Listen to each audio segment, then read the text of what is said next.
Significant breaking news just into us. The Supreme Court has agreed to take up a major abortion case next term concerning a controversial Mississippi law that bans most abortions after 15 weeks. It's going to be a big test for the Roe v. Wade decision, which initially legalized abortion, particularly with the new 6-3 conservative makeup of the court. Joining us now, CNN Justice correspondent Jessica Schneider, as well as CNN senior legal analyst Elie Honig. Jessica, first to you. Tell us exactly what the Supreme Court announced this morning and how soon will we see this go before them? Well, this won't actually be heard by the Supreme Court until next term, so sometime after October. And it's important to note that this law, it was blocked by the Fifth Circuit here. It remains blocked. It will remain blocked until the Supreme Court hears it and then issues a decision. So we're looking at least another year of this law blocked. This is a major law out of Mississippi. It blocks abortions after 15 weeks, except for cases of medical emergencies, severe fetal abnormalities, but it does not make exceptions for rape or incest. It's important to note that, this case comes now that this court is solidly conservative, 6-3. It also comes now with Justice Amy Coney Barrett on the court. We know that as a private citizen, she has expressed her anti-abortion views. However, during her confirmation hearing, she did say that she wouldn't let her private feelings, her opinions, impact her decision. But one justice who has spoken out repeatedly about Roe v. Wade, saying that it needs to be overturned, is Justice Clarence Thomas. He has made no secret of his opinion that it should be overturned. I mean, we heard from him recently saying that Roe v. Wade has created the right to abortion out of whole cloth without a shred of support from the Constitution's text. So this will be a real test for the court.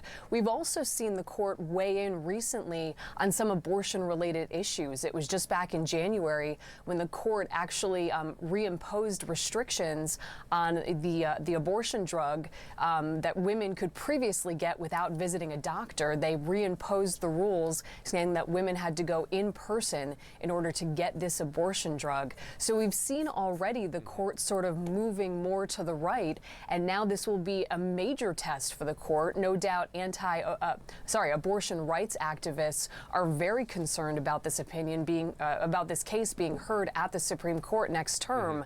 This is definitely a major case that we've been waiting to see if the Supreme Court will take up. And now this morning, the Supreme Court saying, yes, in fact, they will hear it come next term, guys. Okay, so Elie, Mississippi here in their filings is saying that Roe versus Wade's line in terms of viability of a fetus is arbitrary. But there is some history here in the with this same Chief Justice. Chief Justice Roberts sided with the liberals when it came last term to the Louisiana law, which he said echoed the Texas law that was struck down about 4 years ago. The question is it different now? The makeup of the court's different. Yeah. It is, Poppy. That is the number one factor. Like you said, about a year ago, we got our last major ruling out of the Supreme Court on abortion, where they struck down a very restrictive Louisiana law. If that law had stood, it would have essentially meant that the entire state of Louisiana had one doctor who was legally licensed to perform abortions. The Supreme Court came down with a somewhat surprising 5-4 ruling where Chief Justice Roberts joined the then 4 liberal justices to make a majority. Since then, the biggest change is that Justice Ruth Bader Ginsburg, of course, has passed and been replaced by Amy Coney Barrett. So if you do the math and you assume that Justice Ginsburg's vote against the restrictive law will flip over to Amy Coney Barrett, you could have a totally different result. Remember, it's a 6-3 court now. Conservatives have 6, liberals have 3. So you would need to see Chief Justice Roberts plus one other conservative now flip over and join with the liberals to give a ruling in favor of the liberal position.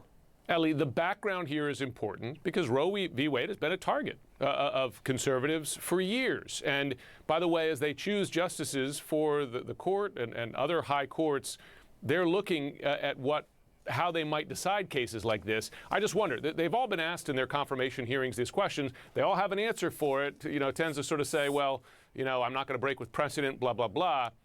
Does that really mean anything? I mean, or are we going to see now with this court what conservatives have been trying to accomplish really for decades now in terms of, if not overturning Roe v. Wade, certainly restricting abortion more?